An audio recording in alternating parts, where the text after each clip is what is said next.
and welcome back to Moon TV channel!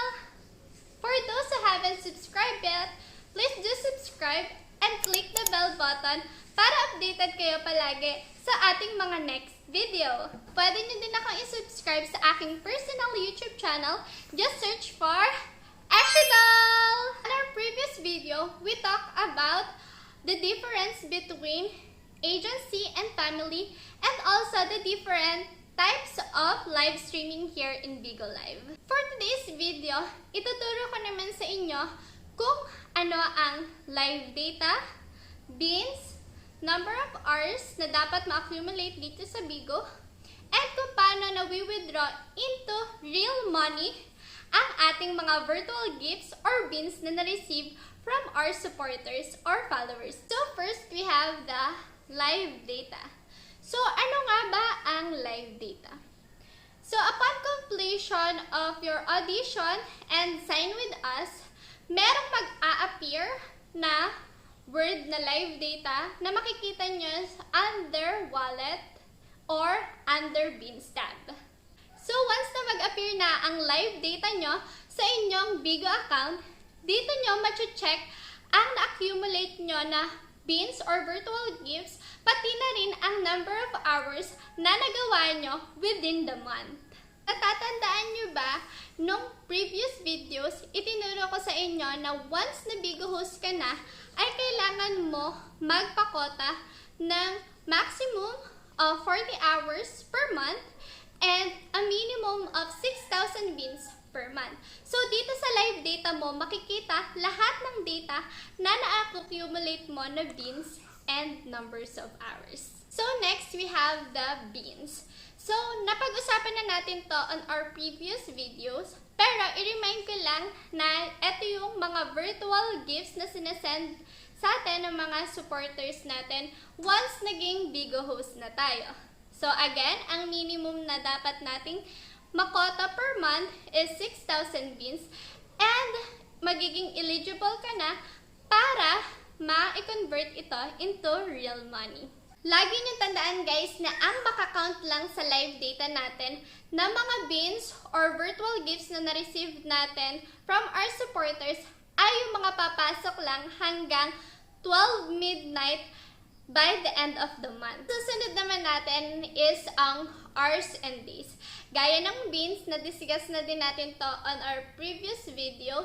Pero, para ma-remind lang kayo guys, lagi niyong tatandaan na minimum days natin na magla-live is 15 days and need natin makumpleto ang 40 hours per month. So, once na complete nyo na ang required number of beans and hours nyo per month or ang quota nyo, ay asahan yung magiging eligible na kayo for withdrawal pag na-receive nyo na ang tinatawag nating salary or sahod dito sa Bigo.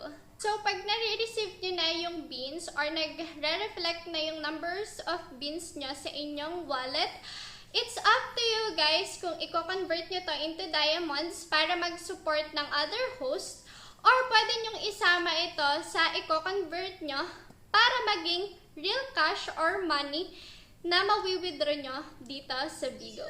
So, dahil meron na kayong mga na-accumulate na beans, ituturo ko naman sa inyo kung paano mag-convert ng beans to diamonds. So, first, punta lang kayo sa inyong Bigo account. Then, under that, makikita nyo yung wallet tab. And next, i-click nyo lang sa upper part ng screen ang word na beans.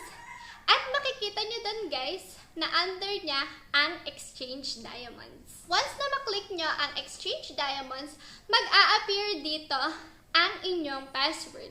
So, kung ano yung isa-set nyong password, kayo na lang ang nakakaalam. At make sure na hindi nyo ito isi-share sa iba para maiwasan ang hacking ng inyong account.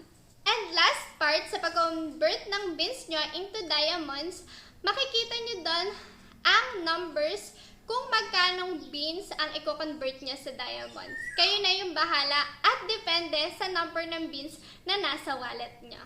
Next naman, ituturo ko sa inyo kung paano mag-exchange rewards or paano mag-convert ng beans into real cash. And lagi nyo tandaan guys, na dollar ang conversion dito sa Bigo Live. So, same process lang tayo sa pagko-convert ng beans to diamonds and beans to real cash.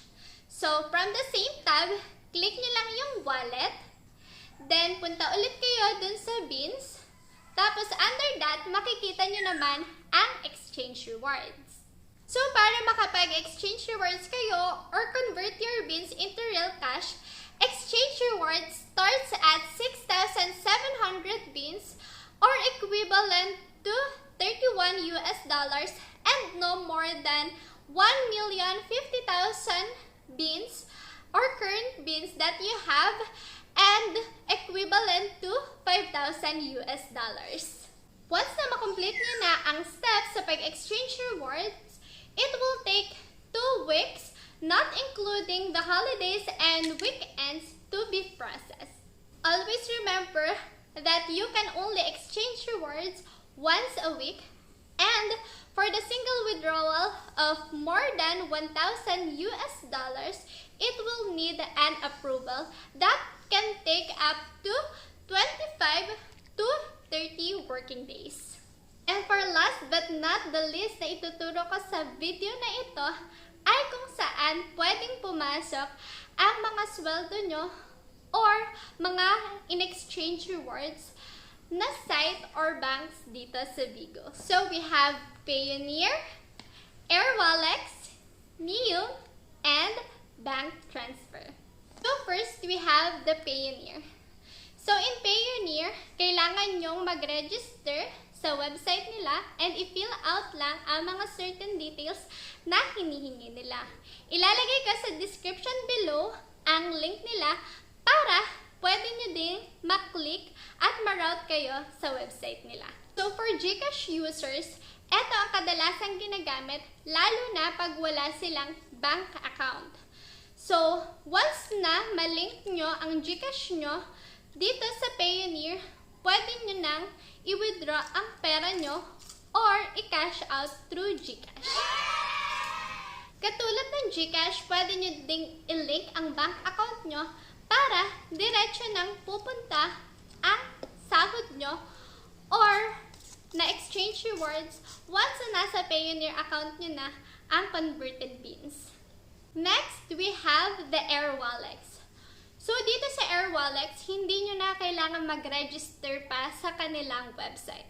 Kailangan nyo lang i-fill out ang necessary information for transfer, but make sure nyo na hindi magkakaroon ng kahit anong mali sa information na hinihingi. Kasi, pag may mali dito, pwede itong mag-result sa refund ng inyong beans na in-exchange rewards and magte-take ng another 2 weeks para bumalik sa inyo.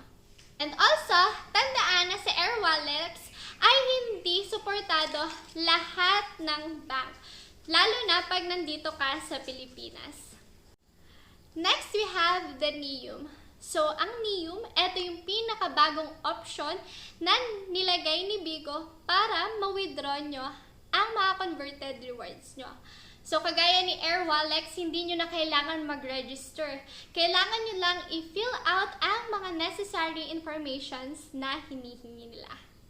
So, last option that we have for withdrawal of your converted beans is the bank transfer. So, very simple lang dito sa bank transfer. Diretso na ang inyong exchange rewards sa inyong mga bank account. Pero, hindi ito masyadong ginagamit dito sa Bigo kasi meron itong mataas na fee. And also, nagtitake to up to 14 days or 14 working days, not including the holidays and the weekends. Tandaan nyo guys na kapag hindi nyo na-receive or na-cash out within the threshold ang mga kinonvert nyo na rewards, make sure na i-approach nyo agad ang inyong mga managers para sila mismo ay makapag-request ng refund. So, I think that's it for today and hope may natutunan kayo in this video. And don't forget to like, share, and subscribe para na din makarating sa mga gustong maging host dito sa Bigo. Kita-kits on our next video. Bye-bye!